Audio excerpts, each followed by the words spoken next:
us here in person tonight. We really appreciate it, and thank you to those who are joining online.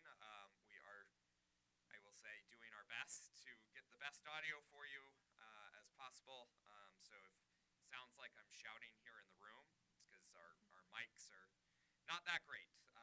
But fortunately, we gave Yousur the good mic, so she won't have as much trouble.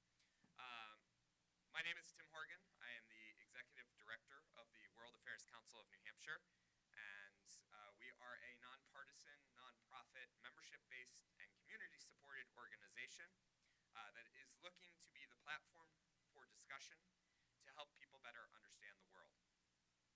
As a membership and community-supported organization, thank you to our members, donors, and sponsors who make our work throughout the year possible and allow us to provide as many programs as we can on as many international topics as we can find, and there are plenty of those for us to discuss possible. A big thank you to tonight's sponsor, the New Hampshire chapter of the Fulbright Association. I see a couple of Fulbrighters here in the room with us tonight. So thank you so much for your ongoing support.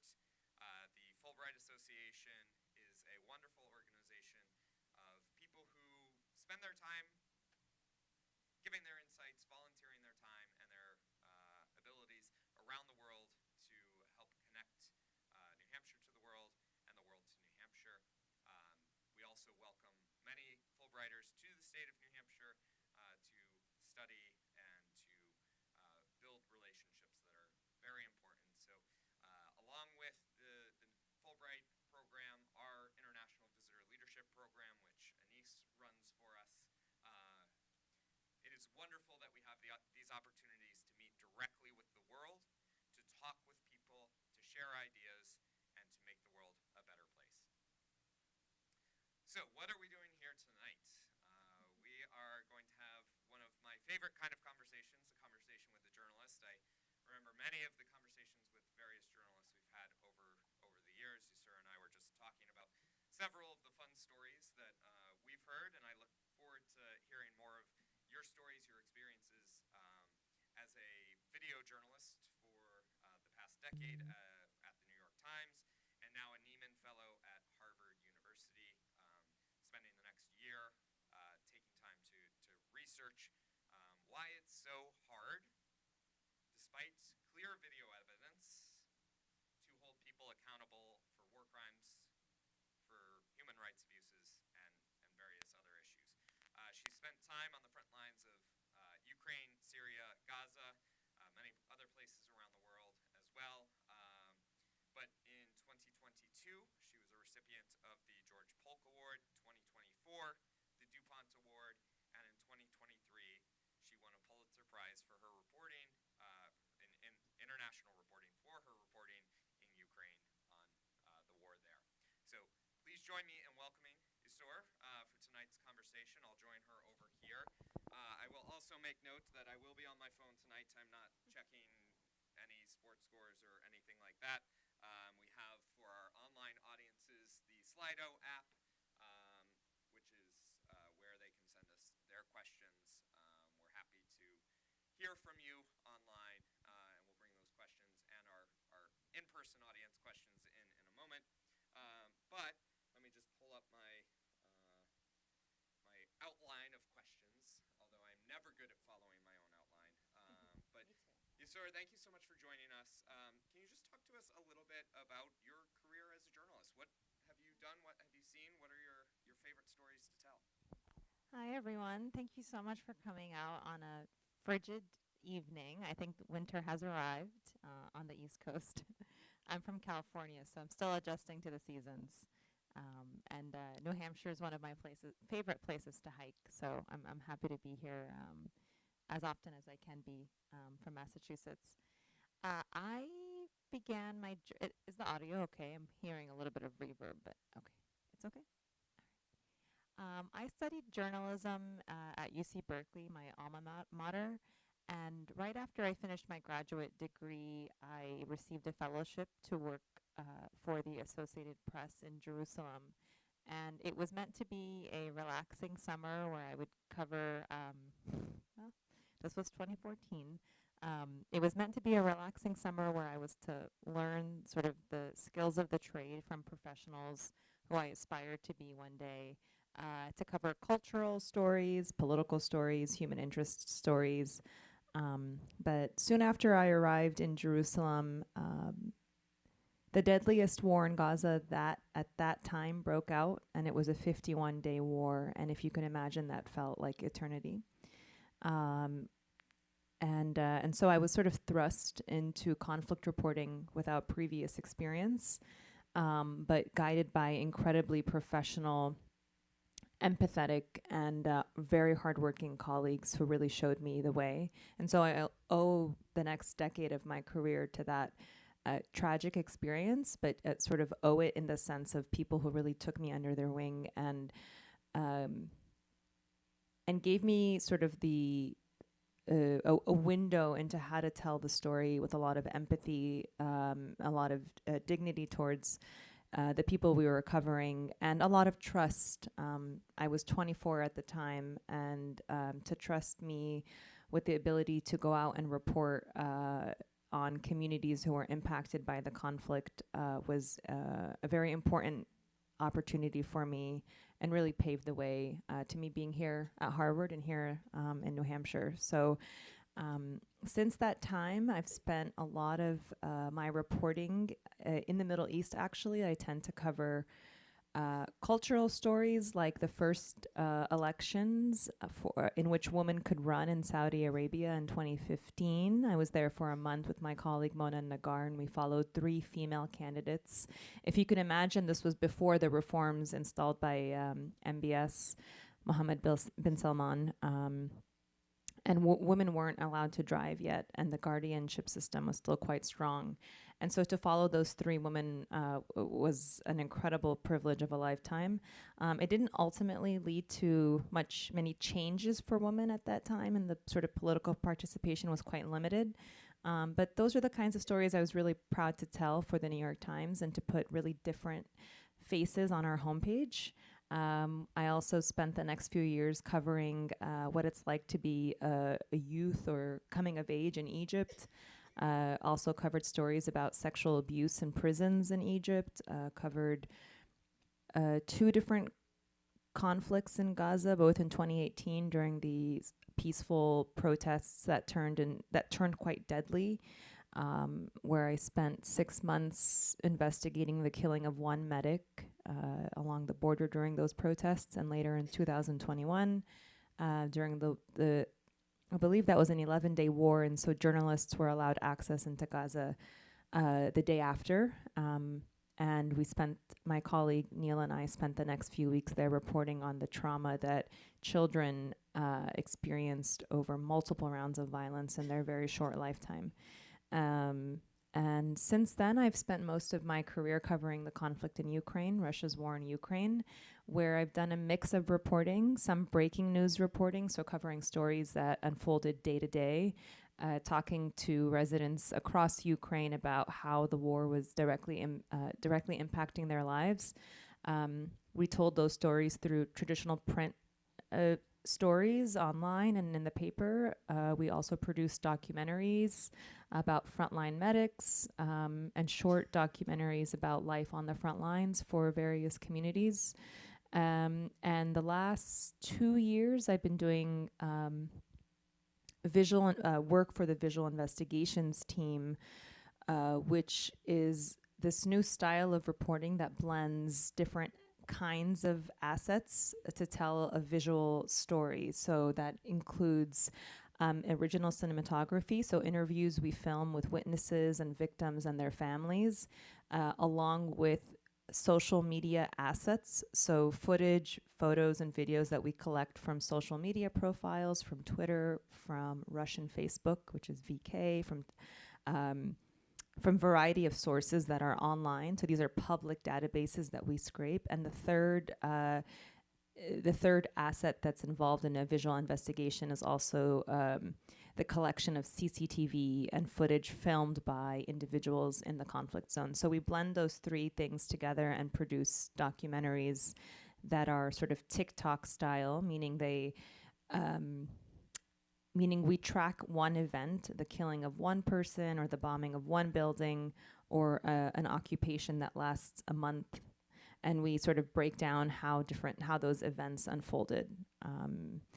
And so that's the kind of work I've been doing the last 2 to 3 years, and each project takes about 6 months to a year.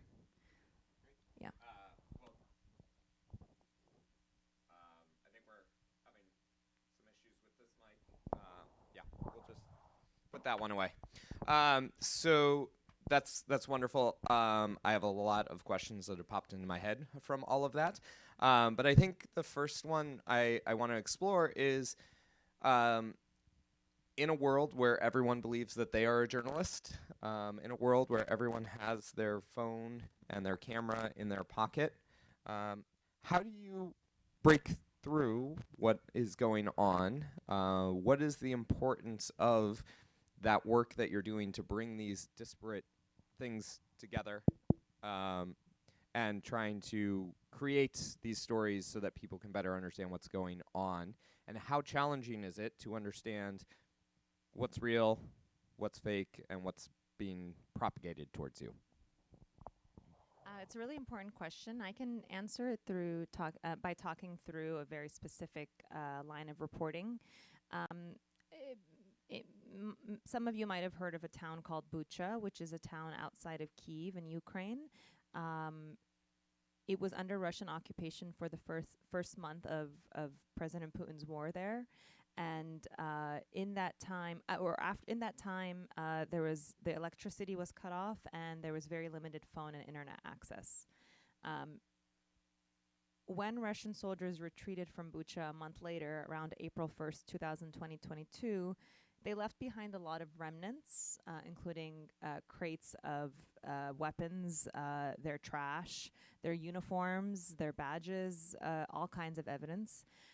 And though internet and phone service was really limited at that time, residents who were able to capture connectivity in some way and were able to charge their phones through various means also captured some footage on their cell phones, and some CCTV cameras were still rolling, at least for the first few days of the occupation, and then sporadically when the connection would hit and the camera would turn on and record. And those pieces of evidence, so besides the evidence that the soldiers left behind, I mean, there was an incredible amount of it, but more critical than that was actually the footage that residents filmed quite bravely during that month of the Russian occupation. And I say brave because if Russian soldiers saw you to be filming or found you filming footage, as it happened to many victims, they would kill you. Because it threatened their security and their safety, and they were worried that Ukrainians who were filming them were passing along that information to intelligence or military services so they could pinpoint where Russian positions were. So if not for that footage, both CCTV footage that was serendipitously rolling, and if not for the brave acts of some of the survivors of the occupation, we really wouldn't know what happened in Bucha. It was a media blackout. My colleagues and I and many journalists were able to get to neighboring towns called like Irpin, which is also sort of, perhaps you've heard of it, but no one was able to enter Bucha. So collecting that footage was critical for us to prove the potential Russian war crimes that were being committed while we could not access the town.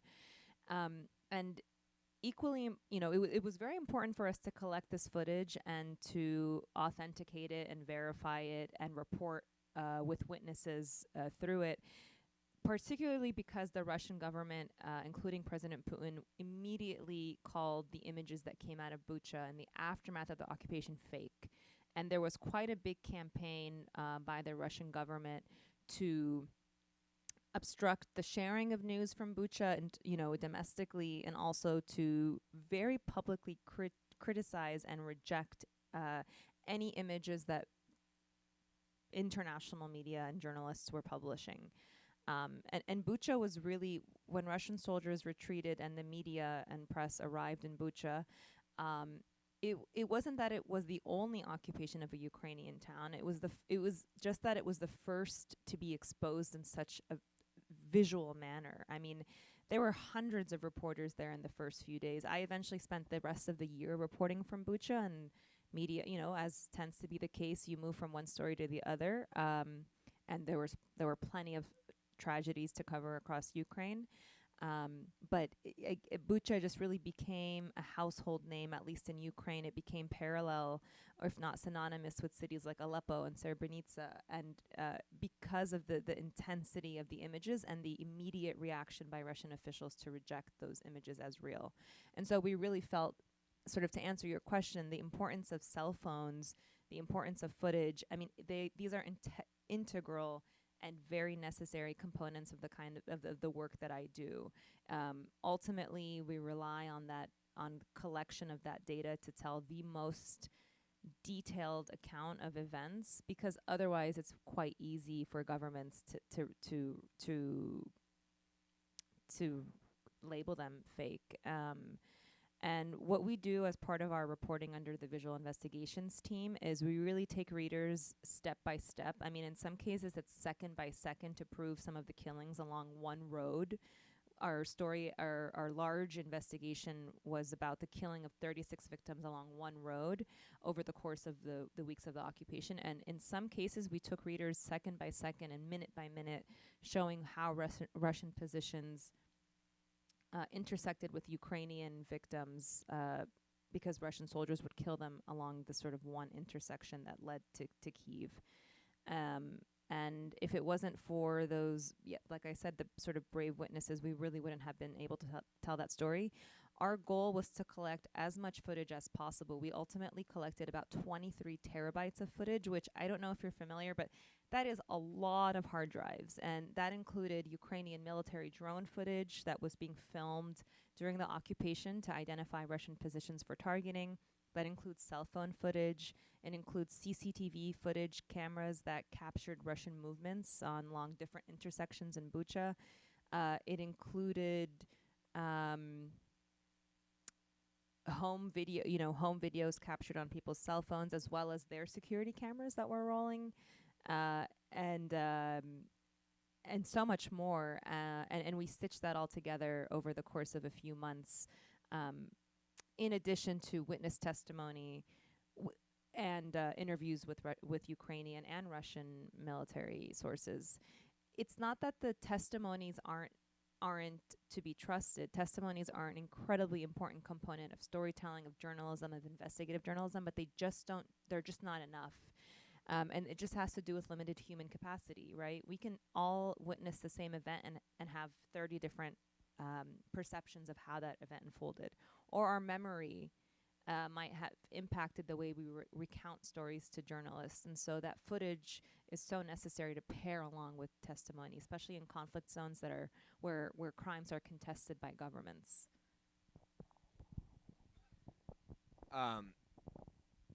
Again, lots to unpack there, which is great. I love it. This is the start of the conversation, both here tonight and moving forward.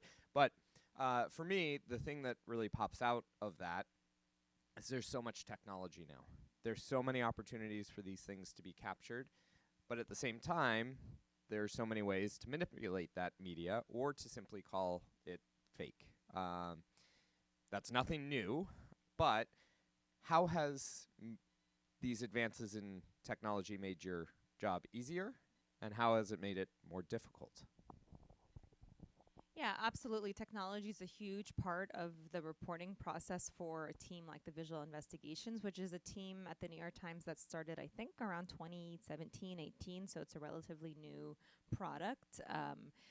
I will say, just sort of asterisk, that all of the reporting I do requires human capacity. And we did, although we attempted at certain points to use AI to identify faces in CCTV footage, ultimately it was the human touch.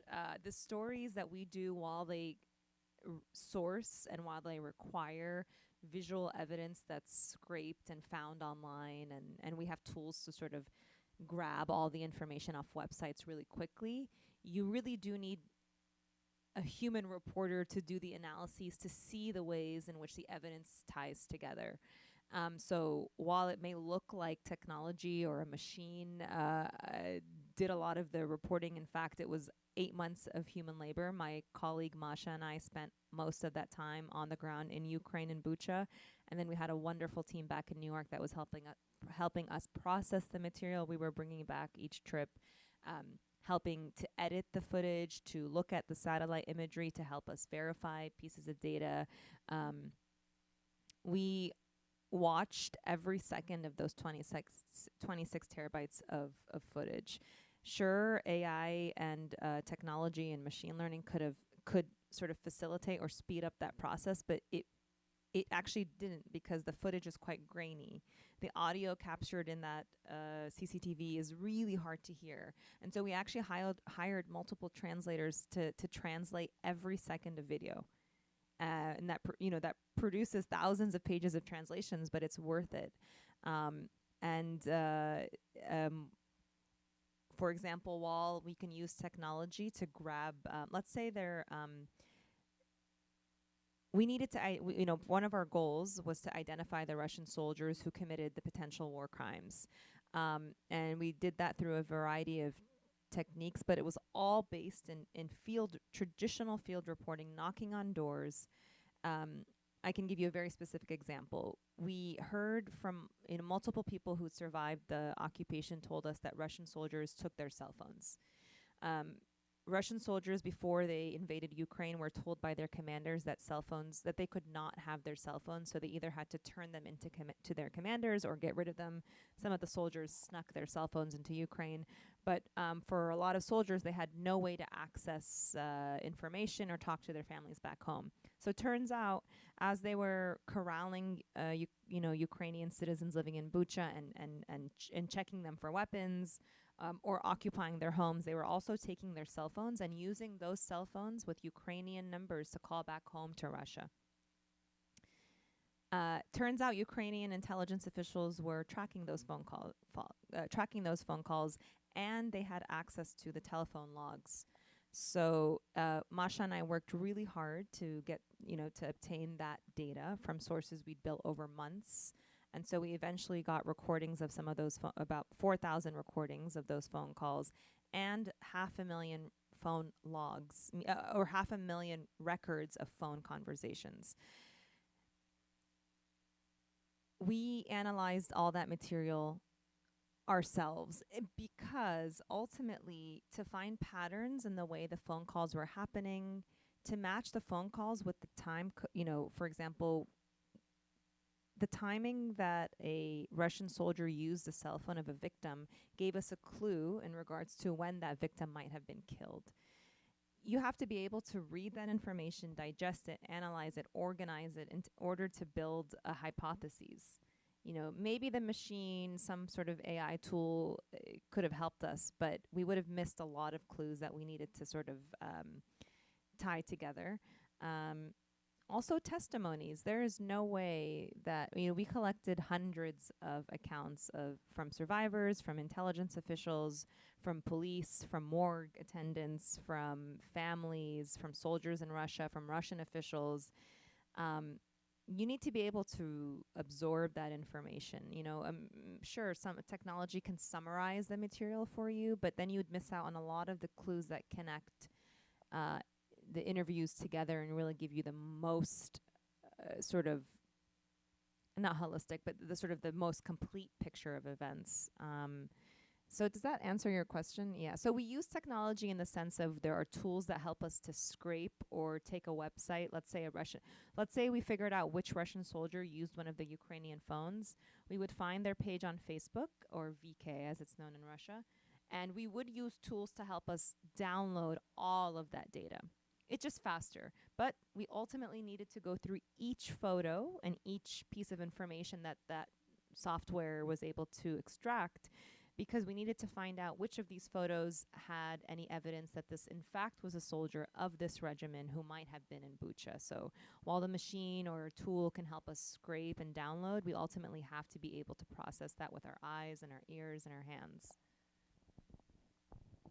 So I love that. I think that really highlights for me one of the critical things that we want to talk about in this series, which is this is a very human job. This is not something that we can, and I think we've probably all read the AI generated content online and just been like, what? Okay.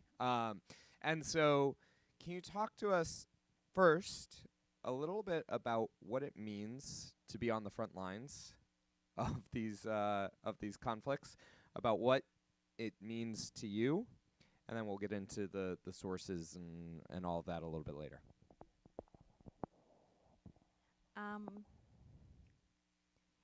Like I said, I was sort of thrust into conflict reporting and frontline reporting.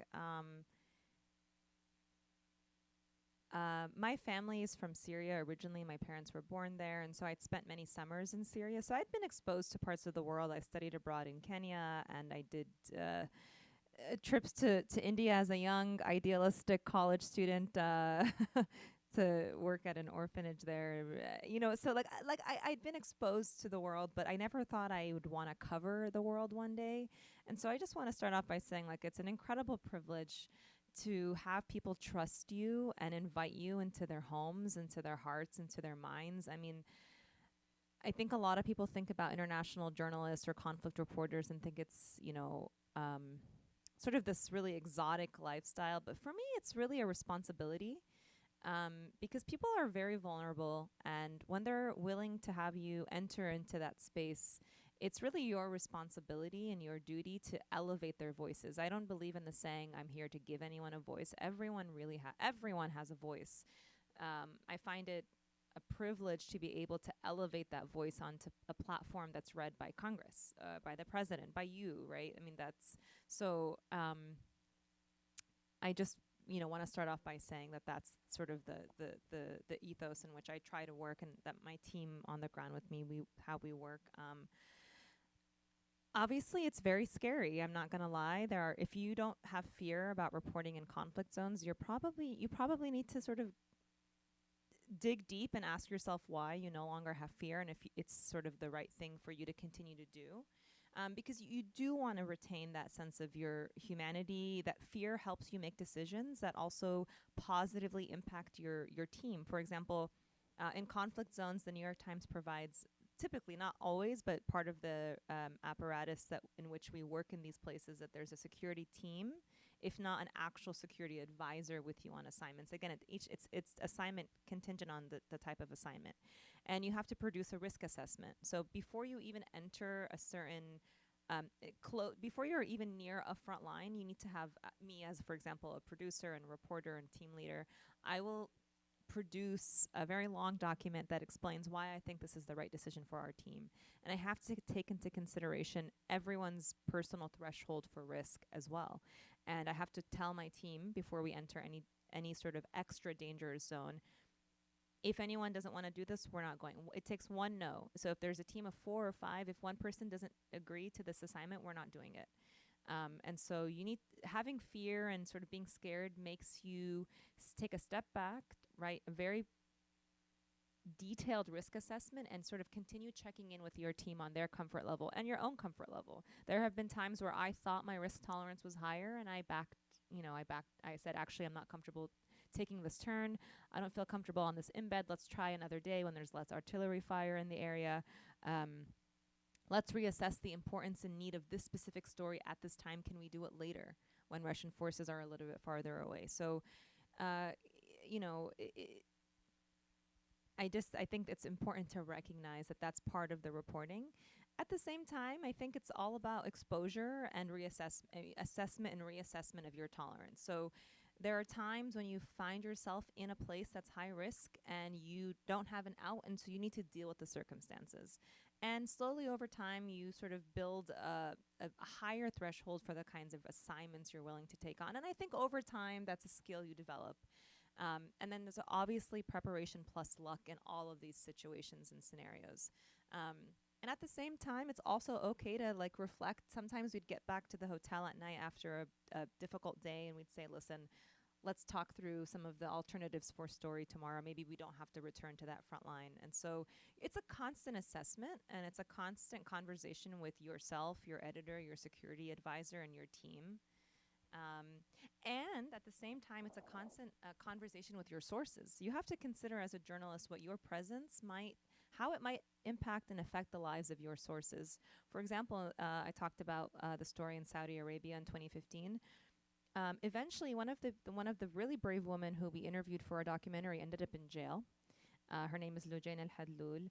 I can't say it's tied specifically to our documentary. Lujain is an activist, and she had been imprisoned in Saudi before, and she was quite vocal in her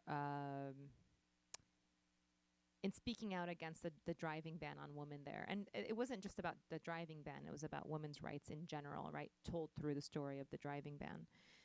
And so, anytime we'd visit her house, we'd have to consider the fact that she might be under surveillance, that speaking to foreign press could in some way incriminate her as being a foreign agent. And that is a reality for a lot of the people who choose to speak out. If journalists use, when we go to the front lines with soldiers, we have to consider if our cell phones are on. We use satellite phones, so oftentimes when you're near the front line, there's no service, so your cell phone won't work. So you take a satellite phone, which pings a satellite. The Russian military is very well aware and has the capacity and the technology to actually track your ping to that satellite and can target you and the soldiers around you. So not only are you considering your team, yourself, your safety, your team's safety, you have to think about the people who you're visiting as well. And all of those are part of conflict reporting. At the same time, I've also found so much humanity in these places. I mean, the amount of resilience people in the most dire circumstances have really humbles me every time I visit anyone, it's very difficult to see some of the imagery and witness some of the tragedies. We spent, my colleague Masha and I spent a few weeks in a military hospital on one of our last assignments in Ukraine, embedding with Ukrainian medics who are saving the lives of and treating wounded Ukrainian soldiers and sometimes Russian POWs, which is their obligation under international humanitarian law.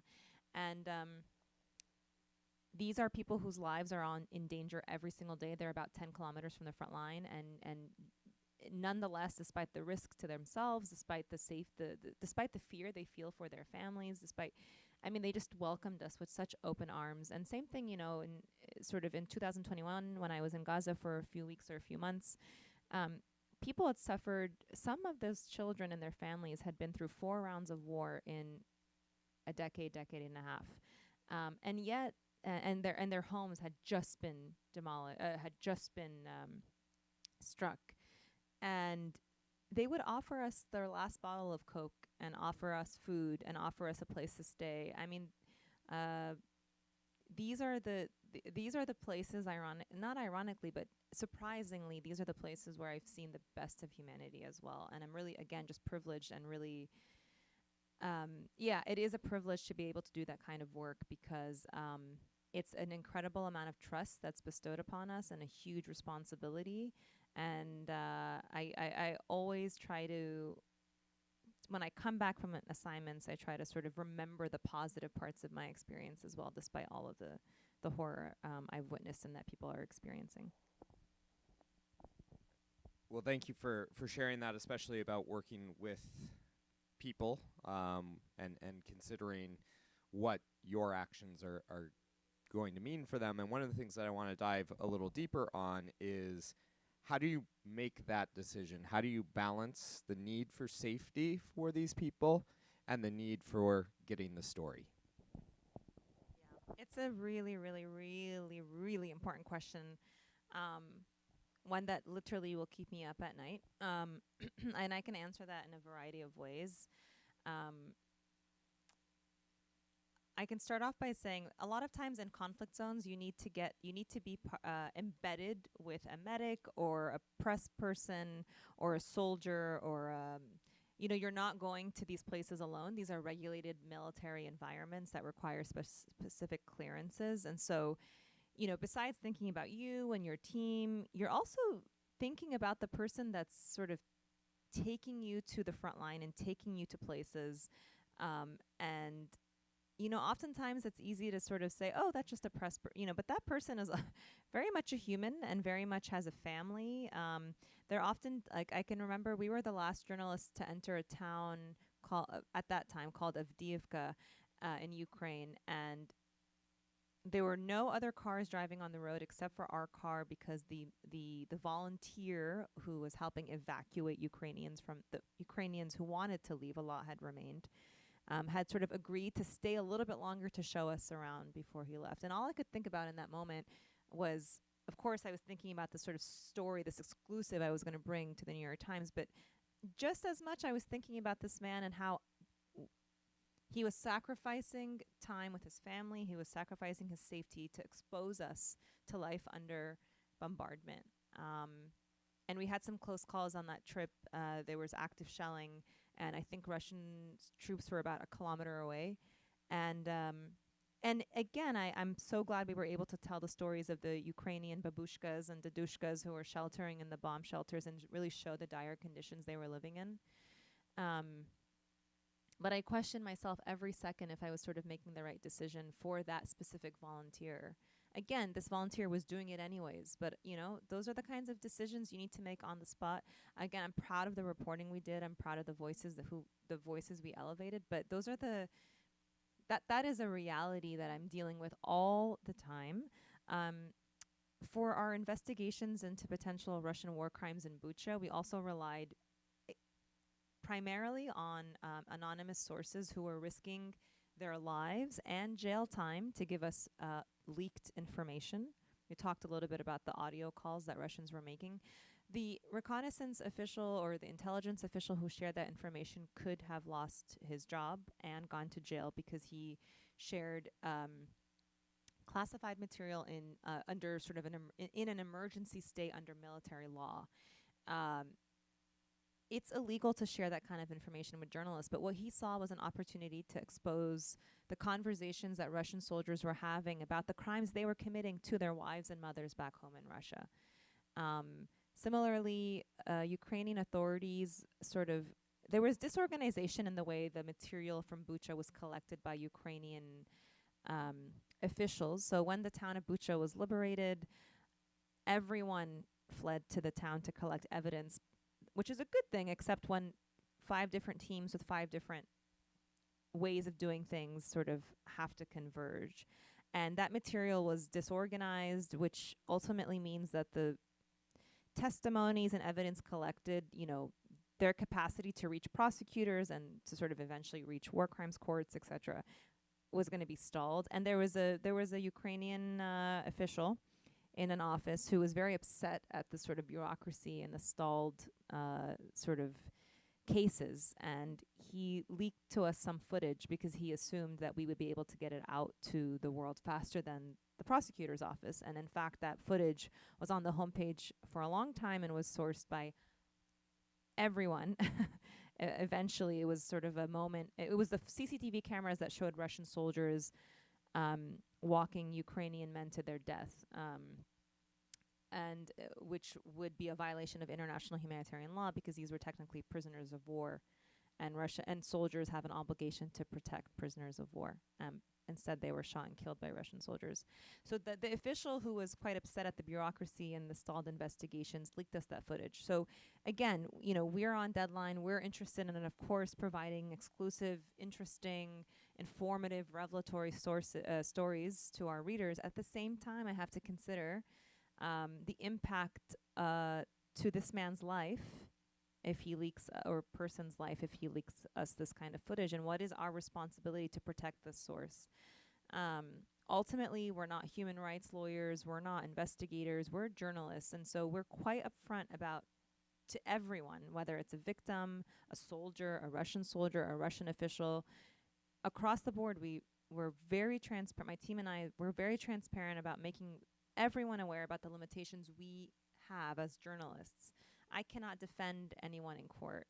I can't pluck you out of jail, and I can't restore your job if you lose it. And so I found that over the years, like, the more transparent you are with your sources, The better trust you build with them, right? This sort of long-term trust. And also, I think it helps journalists who need to weigh, sort of helps me as a journalist and helps future journalists sort of make difficult decisions in these conflict zones. It's just being as transparent as possible to the source. So I have two more questions before I bring in person or online questions. And the first one is something that we struggle with as well, or not struggle with, but consider. When you're writing these stories, when you are investigating these war crimes, potential war crimes, who is your audience and what are you hoping they get out of it? Is it just the everyday reader to better understand the world? Are you targeting this to international tribunals and things of that nature? It's a really good question. In an ideal world, everyone reads every single word. I don't think that happens anymore, sadly. But the audience is it truly, maybe this sounds cliche or idealistic, but really it is a global audience. At the same time, my last investigation for the New York Times before I started this fellowship was about the unlawful transfer of 46 Ukrainian children by Russian officials. So as Russian officials were retreating from Kherson City, which they had occupied for over a year, they took Ukrainian children with them. That's depending on who you ask. They either were saving these children or abducting them. I think you can figure out the narrative, but which narrative belongs to which side. It was very important just to say two things about that story. It is the subject in which the International Criminal Court has indicted President Putin and his Children's Rights Commissioner. So this was the first ICC indictment for potential Russian war crimes in Ukraine, and it had to do specifically with the topic of children. So this is a charged story. This was something that is extremely celebrated. Russian officials, President Putin, his Children's Rights Commissioner Maria Lvova-Belova, they are saving children from Ukrainian Nazis and Ukrainian forces, and so all to say, it was very important for me and my co-reporter Masha Froliak to translate that investigation into Russian. We often, consider there are limited resources. Translations take a long time. They take specialists who understand sort of the meaning behind each word, et cetera, et cetera. And it sort of sets a precedent. If you translate one article, then you have to translate all of them, and we just don't have the time and resources. But that article or that investigation, which tracked the Russian officials who stole the children over the course of or took the children, and tracked the children and their caretakers, ultimately proving that Russian officials put them up for adoption, illegal under international humanitarian law. We felt it was particularly important to get that article or that investigation in front of Russian audiences, because this was a topic that was, again, really potent and important within Russia and outside of Russia for the ICC. So our audience is global, although when we are writing stories about perpetrators of potential war crimes, we are also interested in getting their eyes on the story in their own language. We unfortunately didn't translate the entirety of our 30-minute or 25-minute investigation into the potential war crimes in Bucha, which is a shame, because that story is the sort of the biggest story in like President in Russia sharing that article on sharing our investigation about potential war crimes in Bucha and or talking about Bucha puts people in jail. There are reporters who have fled Russia because they have been charged for violating national security and et cetera, and they fled because they shared that story. When some of them are in New York when we're friends. And so that it was also one I'd wished we could have made more accessible to Russian audiences. And it's just one more point on that. It's like, it's really important for us to also get the Russian perspective on these stories. Like, we don't have an agenda, or, sometimes we have a hypothesis that we're exploring, but we're really allowing our curiosity and the story and the evidence we're collecting to sort of, we're relying on a hypothesis, but yes, we're relying on people to tell us which way to take our investigation, right? We don't have an agenda, and we put in as much effort and resources to contacting perpetrators or potential, or aggressors or potential actors of potential war crimes as we do the victims. And so when we write our articles, the audience is also the perpetrators, because we spent a lot of time talking with them, and we want to sort of put their perspective on the record as well. So I just want to share that we don't shy away from talking to Russian soldiers or Russian officials. Ultimately, they're participants, and understanding their perspective and their rationale and their reasoning and their context is as important for us, for our readers, as anyone in Ukraine. Yeah, I appreciate that distinction, that you have a hypothesis, you have something that you think you need to investigate, but you don't predetermine what's going on. So that's great. My final question before we start bringing in audience questions. You've spoken a lot about war crimes. Your Nieman Fellowship is around the difficulty of holding people accountable. President Putin obviously has not been brought in front of the criminal court, but we did just see a member of the Janjaweed in Sudan held accountable at the International Criminal Court. Can you talk to us a little bit about what your research is going to focus on over the next couple months as you look into the challenges of holding people accountable for war crimes, human rights abuses, etc.? My professors are going to be really upset that I can't summarize what I'm learning. But as part of the Nieman Fellowship, we're asked, and thankfully we're asked to audit classes on campus between Harvard, Tufts, and MIT. And so majority of the classes I'm taking right now are at the law school, and they are tied to global affairs and international law. So how are things like border disputes adjudicated in international courts like the International Court of Justice, the ICJ? Turns out it's quite political, and persuasion is as important as science.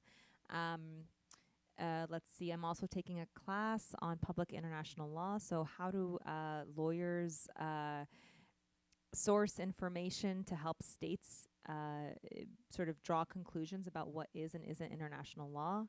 And taking a class on new technologies and warfare. So how do you prosecute a crime that's committed by an unmanned drone or a cyber attack which has no kinetic impact? And so those are the kinds of classes I'm taking. I'm also taking a Russian literature class, Russian literature of the 19th century. So that's Tolstoy, Gogol.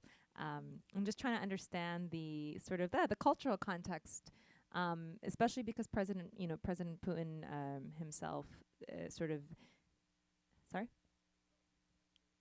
Yeah, for the claim he makes about the sort of and the way he rationalizes his war in Ukraine is that Ukraine is Russian, and so understanding the context in which or the history behind the relationship between the two places is really important for me, and also because it's a way to use a different part of my brain.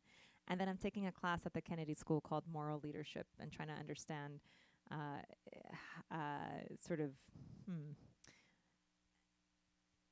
how to make decisions in sticky situations with the sort of moral clarity. And so I'm hoping to use, and next semester I'll be taking more classes at the law school on the use of force and genocide and tribunals and things like that. And ultimately, I think as a journalist, it's my responsibility to continue to learn. I often don't know the answer. I never know the answer. I'm always seeking information from experts, including lawyers. Like for the story about the abduction of children, we interviewed over a dozen lawyers to understand what the implications of removing children in conflict actually is, and who has obligation and responsibility for protecting those children. It's really sticky. International law has contradicting opinions about who's responsible, right? Like the Russian military actually has an obligation to remove children from immediate harm.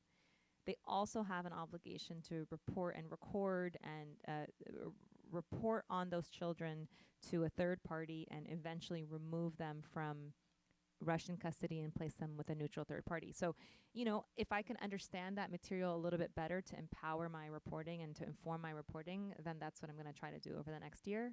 And maybe have a little bit of fun. I'll try to take another literature class. But I'm very curious, and I hope to retain that curiosity because it's critical for my job. Yeah. Yes, asking good questions is not always easy, but very important. So, we'll invite the audience, both online and in person. If you're online, please send it to the Slido app. I have it here. I'm checking here. Thank you to those who have already sent us questions. If you're in the room, I'm going to ask you so that our online audience can hear the question. Meet me over here, so that you can. We'll turn over the mic, but with a caveat. We need these questions to be short and to the point. So introduce yourself, not your entire life story. And we'll turn to Sue first. Hi, I'm Sue Tatton. I'm a human rights lawyer, and I've worked in conflict zones for over 30 years. So my question is really a question that I have asked myself, and that is, how do you deal with carrying out your position and the work that you do on a sustainable basis and dealing with the trauma that I have experienced it myself. So how do you deal with the vicarious trauma of doing this work and still being effective? Thank you, Sue. Thank you for your work. I think it's a really important question. When I started working as a journalist, mental health or PTSD was not part of the conversation. I don't think it was for negative reasons. I think we weren't informed enough, or if we were informed, maybe it felt scary to talk about. So I'm really glad that the conversation has shifted countrywide or worldwide, but especially in our industry. It's very natural for any human, and it's very natural for me to be impacted by what I'm seeing. I think in the immediate aftermath, I'm busy processing the material I've collected and the interviews I've collected, and really I feel driven to sort of channel and to publish those voices. And so in the immediate aftermath, you're typically feeling like you're charged in a good way. You have a mission. And so if you're mission driven and you feel like this is the best that you can do in that moment to get these voices out to the public, like you are, or I'll just speak about myself. I'm able to sort of put those feelings aside temporarily. It doesn't mean it's healthy. It doesn't mean that I'm not processing them in micro ways. It just means like sort of I have a task and I'm focused on that task. And now that I'm a little bit older in my reporting, I really do try to decompress afterwards. I did not have that habit when I started early on. Partially, I'll be very honest, was a fear that if I expressed myself, I wouldn't be granted or given the permission to sort of pursue those assignments in the future. Being a woman of color, like I saw every opportunity as a huge privilege. There are incredible journalists who came ahead of me. They didn't always look like me, and so I tried my best to, for better or for worse, sort of maintain momentum and raise my hand for every kind of assignment. As I've gotten older, I'm more comfortable in my own skin. I'm comfortable in my capacity and capabilities, and I do ask for the time that I need to process that information. I don't think it's a contradiction to believe that people experience incredible trauma and that you can also feel impacted by it. Again, earlier in my career, I would try to push away any feelings I had about myself, and I'd say, well, at least I'm not in their situation. At least I'm not in a tent. At least I'm not a refugee. And as I've gotten older, I see the value of the word "and." So they are in desperate situations, and I'm impacted by what I'm seeing because I'm human. And I think increasingly that's an acceptable conversation in the industry. And let's see. I mean, part of the necessity of decompressing and checking in with yourself is also because it impacts your reporting. The more you bottle things in, and the more your reporting it shows in the style of reporting, and it shows in the ultimate product when you're at capacity. Ultimately, I want to be able to have a full cup so I can give my best, so that I'm arriving to people's homes with increased as much empathy, as much attention as possible.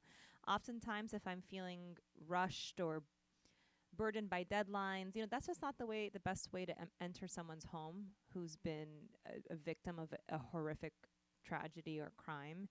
And so now I see decompressing as an opportunity to be a better reporter.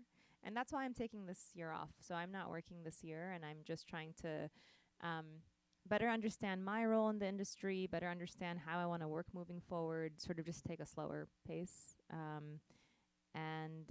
Yeah, so it's an important conversation. I think it's an evolving one, and there's no perfect answer. Everyone has a different capacity. You just need to know yours. Yeah.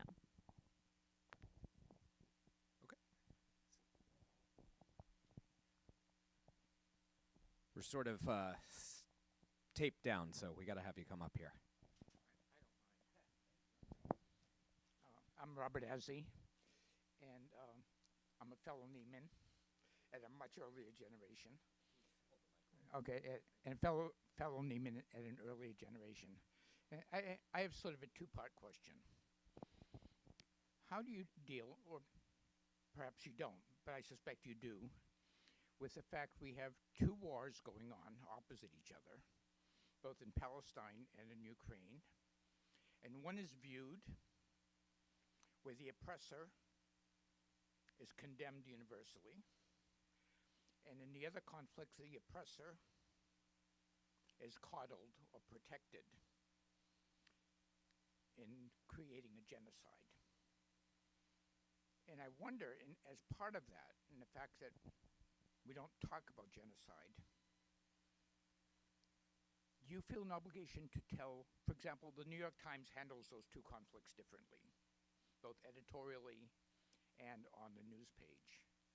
And do you ever feel, I should talk to the editors? I should, why aren't we, what's happening to humanity is the same in both cases.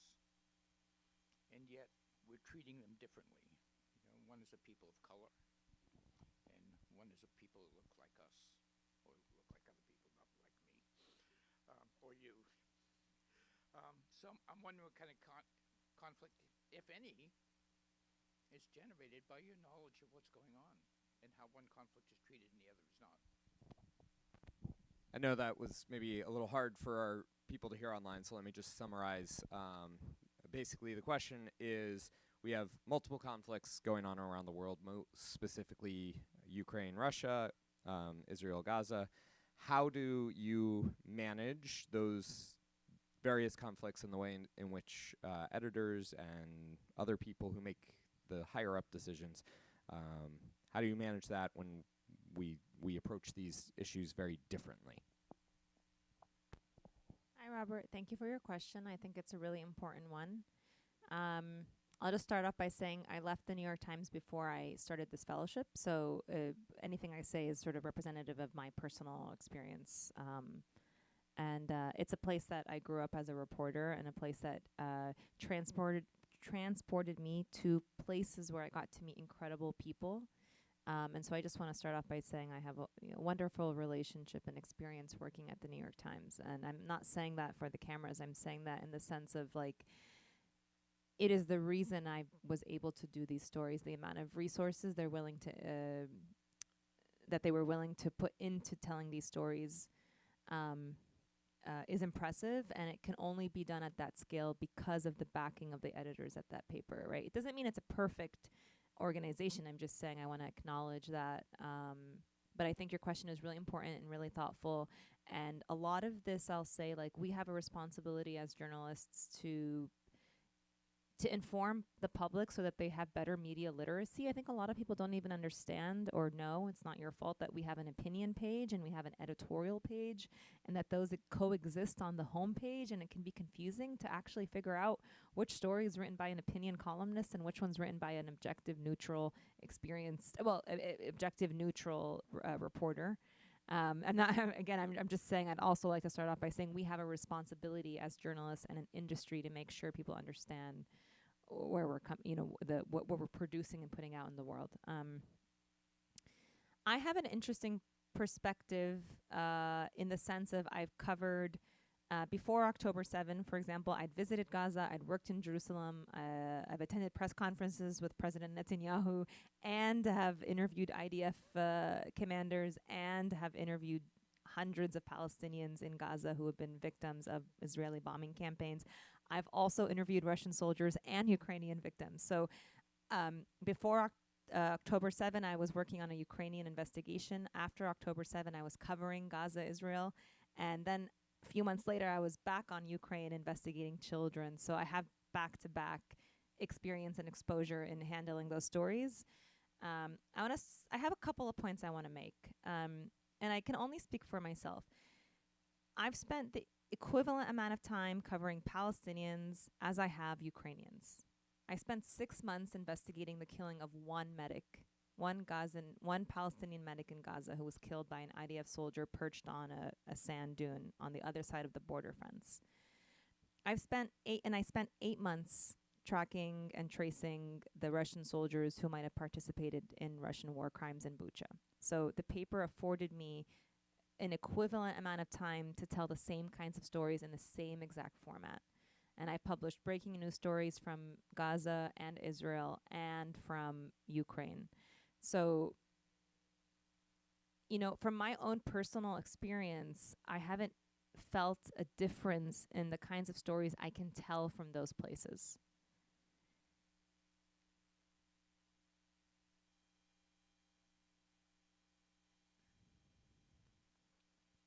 It doesn't mean I haven't experienced a difference in the editing process.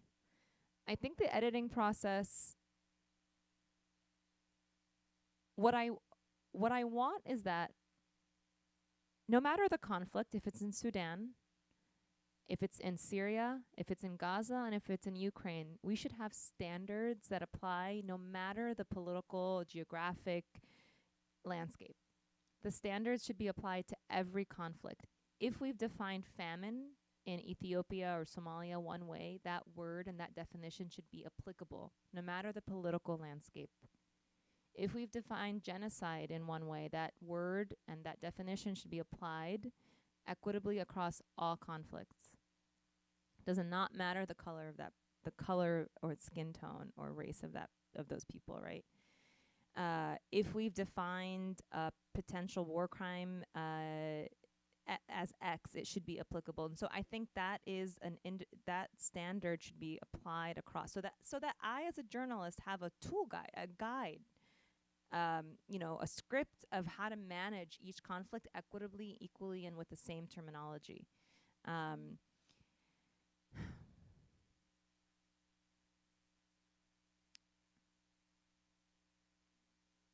When, my family is Syrian, I mentioned this.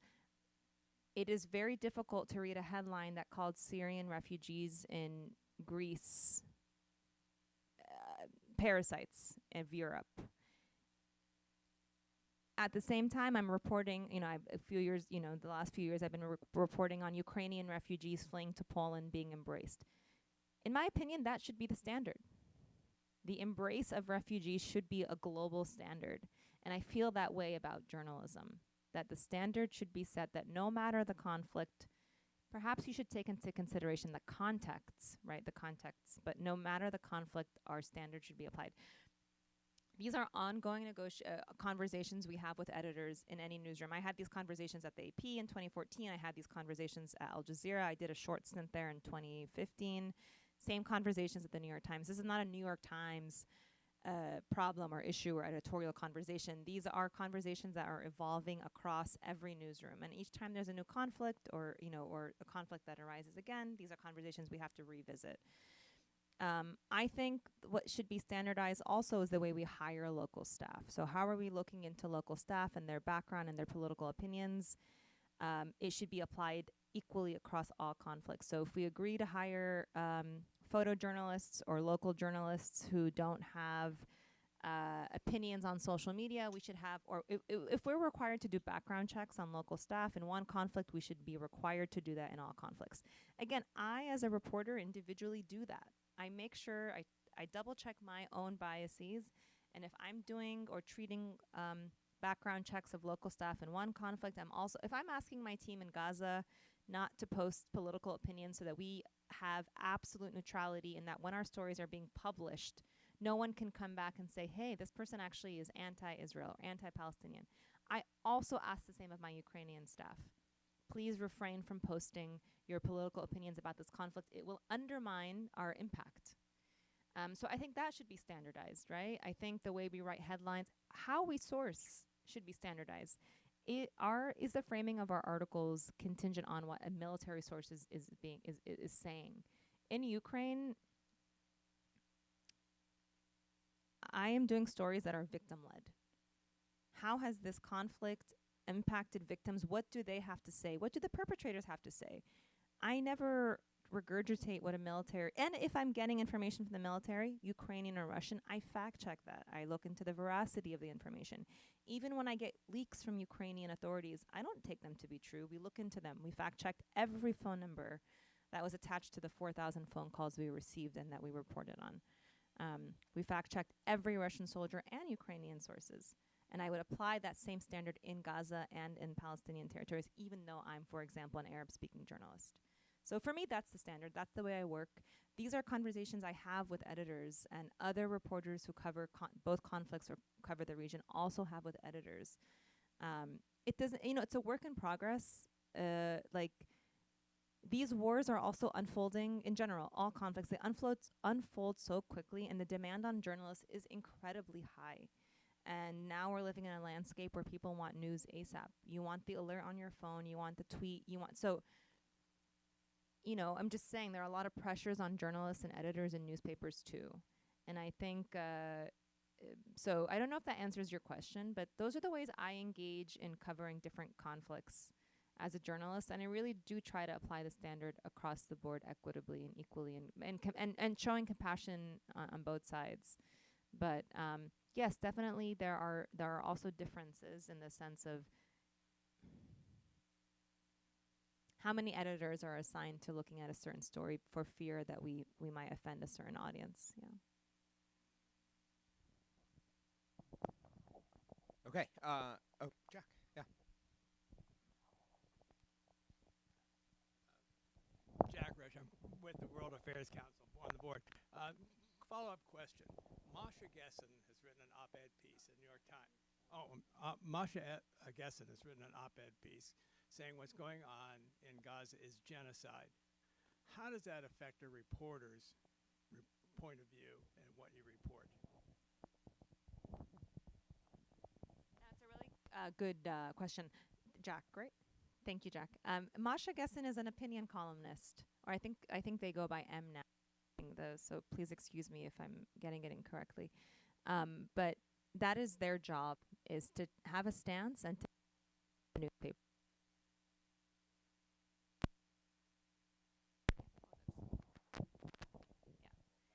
You might have heard me throughout this discussion use the word potential. I'm not a lawyer. I'm not a judge. I don't have any right to make a claim about an event and what sort of legal implications that event has.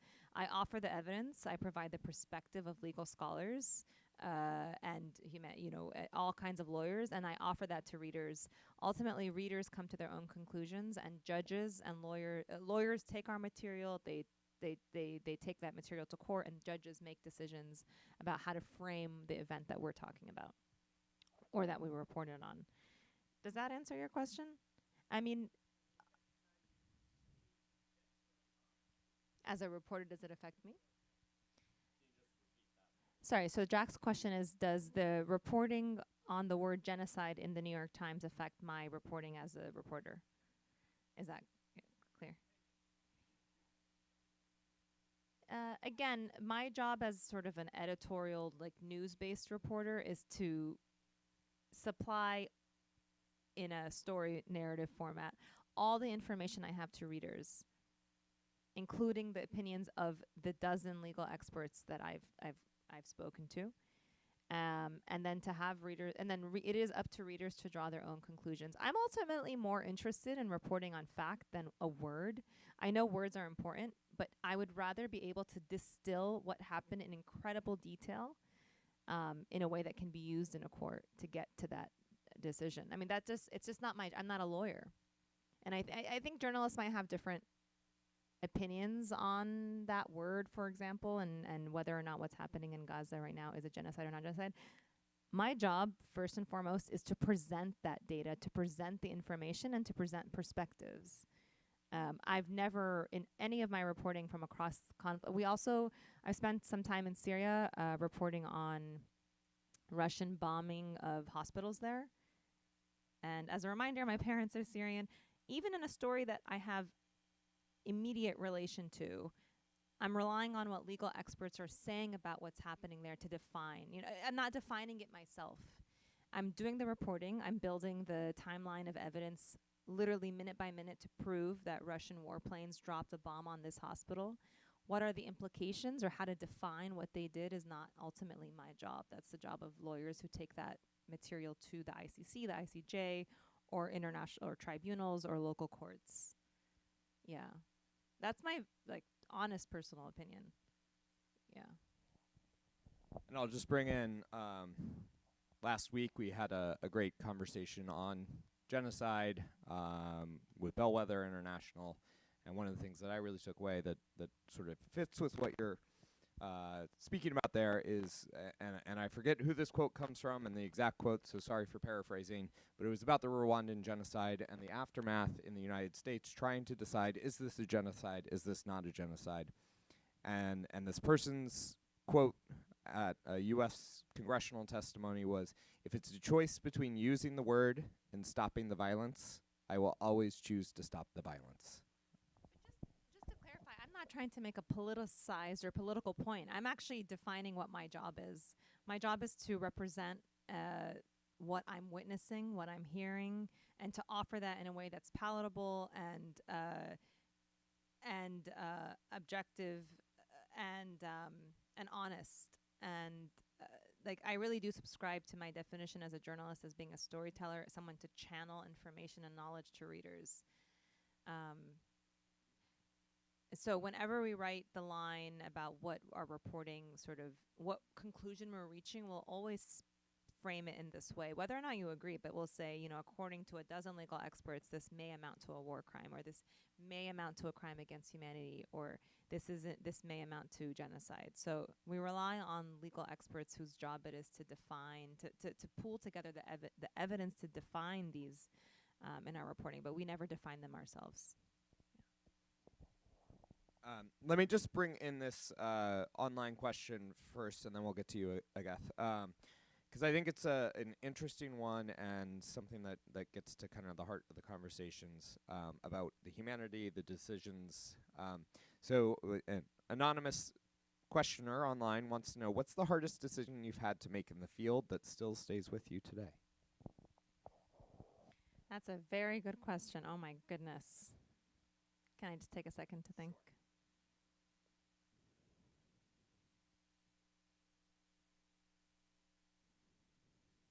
Wow.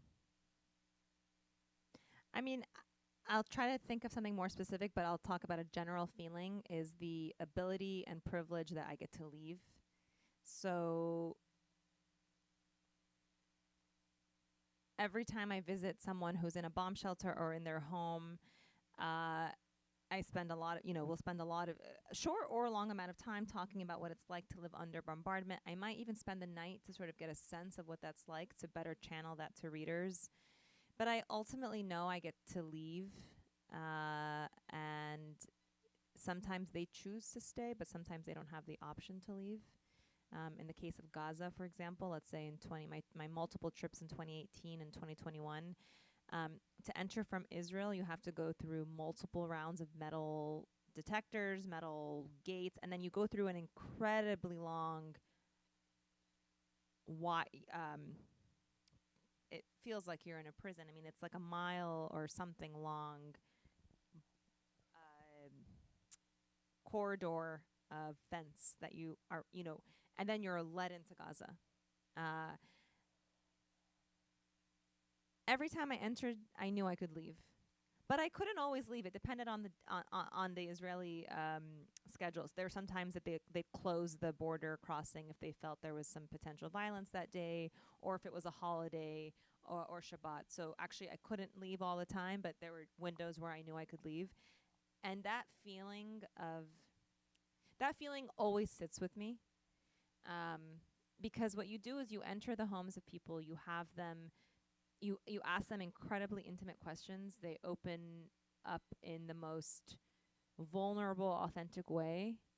And obviously, a lot of times I put my pen and my paper and my camera down and I just am human and I listen. And sometimes I mow the lawn with them, and sometimes we do yoga, and sometimes we're drinking tea. But ultimately, I have a goal, right? And then I go.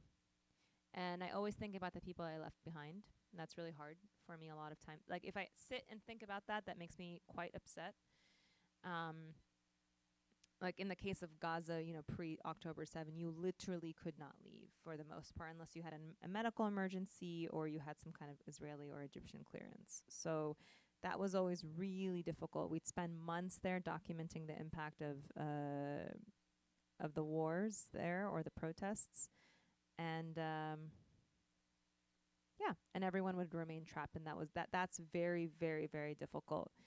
Same thing I mentioned of Diivka. There were other frontline cities like Guliopole and others where we simply could not, even if we wanted to, we couldn't fit every person in our van. And so they watch you drive away. And in the background, they are being shelled literally. You can hear it and you can see it, and you have to make a decision, and security will extract you from that situation even if you try to stay. So that's really hard. Also, what's really difficult about my job is you never actually know how people will receive your journalism. Obviously, my goal is always to represent the information exactly as I receive it after we've fact-checked it, and to present it as neutrally and objectively as possible. It doesn't always mean that the people who you interviewed and the people you're doing the story on their behalf, ultimately, you don't actually know how they're going to receive it. And a lot of times people have, like, for example, the family of the killed medic was although our report showed exactly how she was shot and killed, and talked about how it was a potential violation of international law, they were very unhappy with this report, which we'd spent 6 months producing to prove that she was killed and she was innocent at the time of her killing. And they were unhappy because we could not prove the soldier's intent. And intent often is what determines whether or not something is a type of a crime. We could prove how it happened, and we could prove how there was lack of proportionality and all of these things that are required before a soldier sort of pulls the trigger. All of the things that the soldiers have to consider before pulling the trigger. But we could not prove intent, and so we had to sort of reflect that our language about what had happened to this killed medic had to reflect what we did not know. And that upset them because they felt they no longer had a case to take to an international court. And so that story was very the aftermath of that story was very difficult for me, because I thought I'd be presenting a very factual, very detailed analysis of how this woman was innocently killed. And sort of elevating her name she was not just a number. This was a person who represented the hundreds of killings that happened over the course of that summer along the border fence during the protests. And so that was a very difficult story. And that happens often. Sometimes the sources who you've months trying to build relationships and trust with, they just might not see they might not share your perspective of events. In the case of the children's story, the unlawful transfer of the children to Russian-held territory from Ukraine, a lot of the Russian caretakers really believed they were taking care of these children. And so when we interview Russian officials and Russian people in Russia who are involved in our stories, we tell them we're with the New York Times and we tell them what we're looking into. But they believe they were saviors. See their names and photos reflected in a story that drew a legal conclusion that this might be illegal, was also very difficult for them to digest. And so you lose access to those people. So, yeah, those are difficult moments. Well, thank you for sharing those very powerful experiences.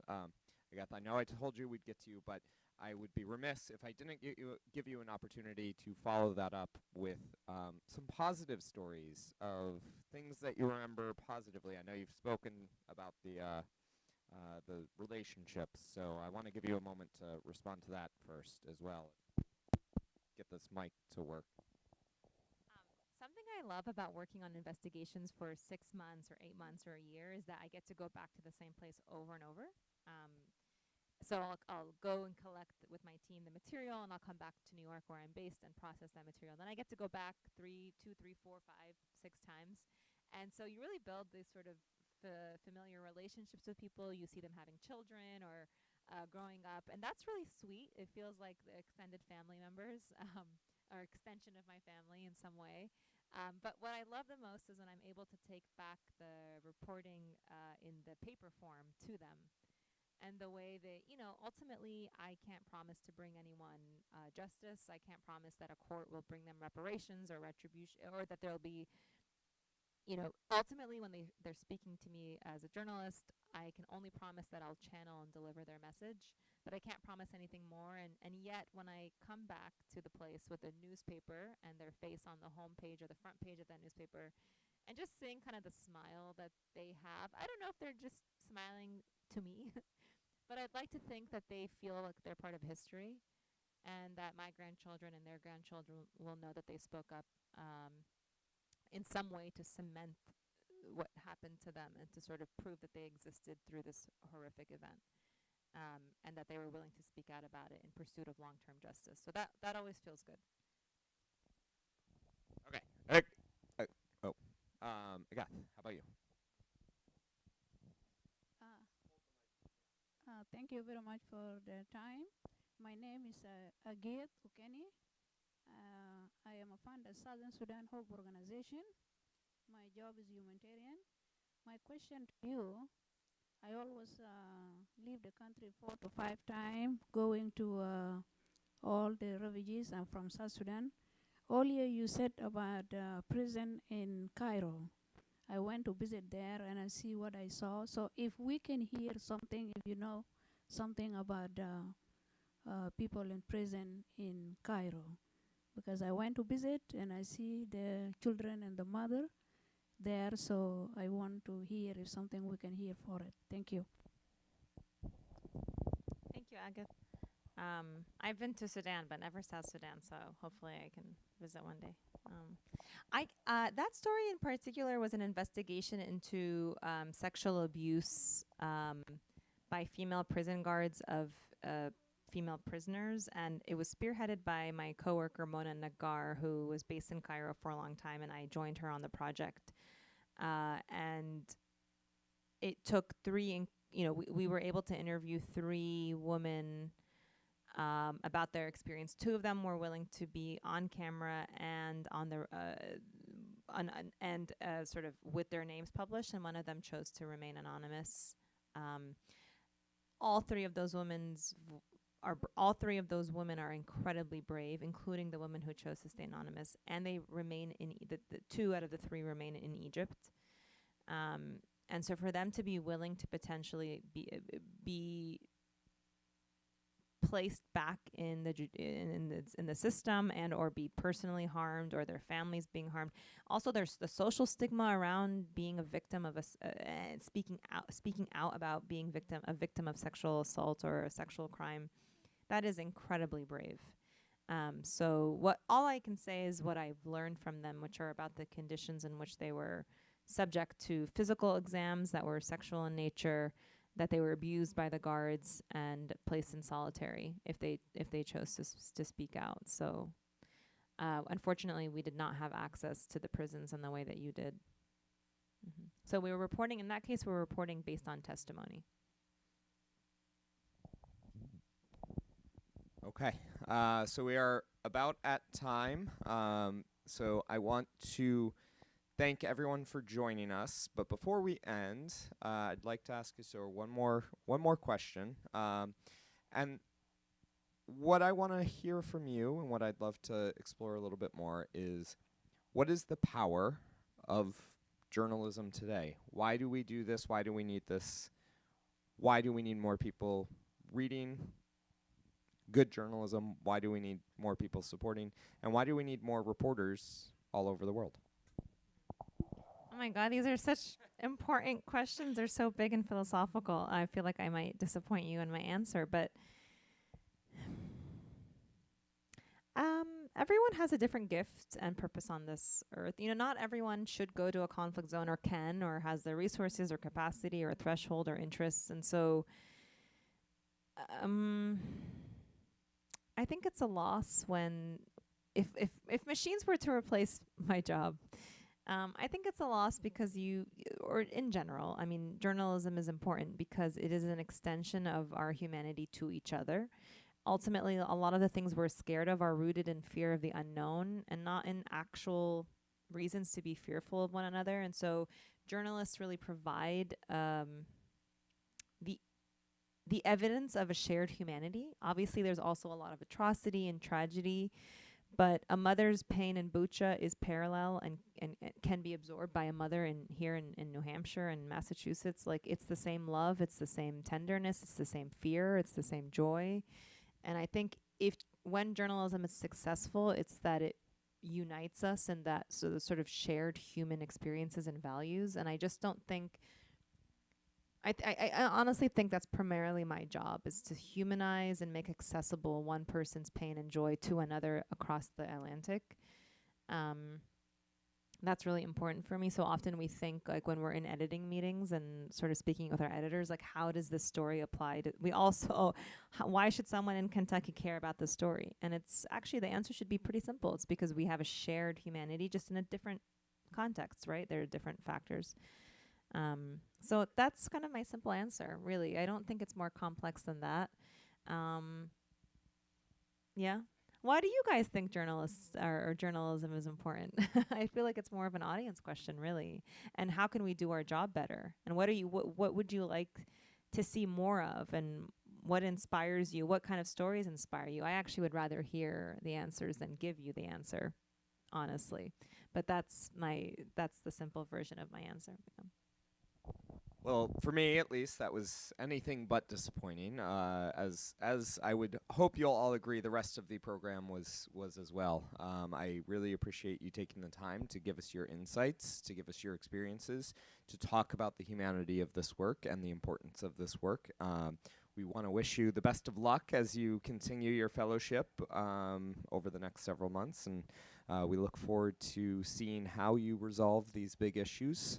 And we'll have you back once you win your Nobel Peace Prize or whatever the next prize you happen to earn for yourself through your very important work. So please join me in thanking Yousur for her time and her insights. And thank you to everyone who joined us here tonight, whether in person, online, watching the recording. I'll remind you that our final event of the year is going to be on December 16th. It will be here in our office as well as live streamed online. We have one of Yousur's Nieman Fellow compatriots who will be joining us, Shanae Littman, who will be talking about the challenges of uncovering the truth in conflict zones. Her research this year for her fellowship is focused on fake atrocity stories and how that perpetuates violence. So it's going to be a fascinating conversation, one that I am super excited about. I know Yousur has also shared some very positive feedback and comments on Shanae. So you won't want to miss it. Please check out our website to register for that event. And we look forward to seeing you next year and into the future. Have a good night.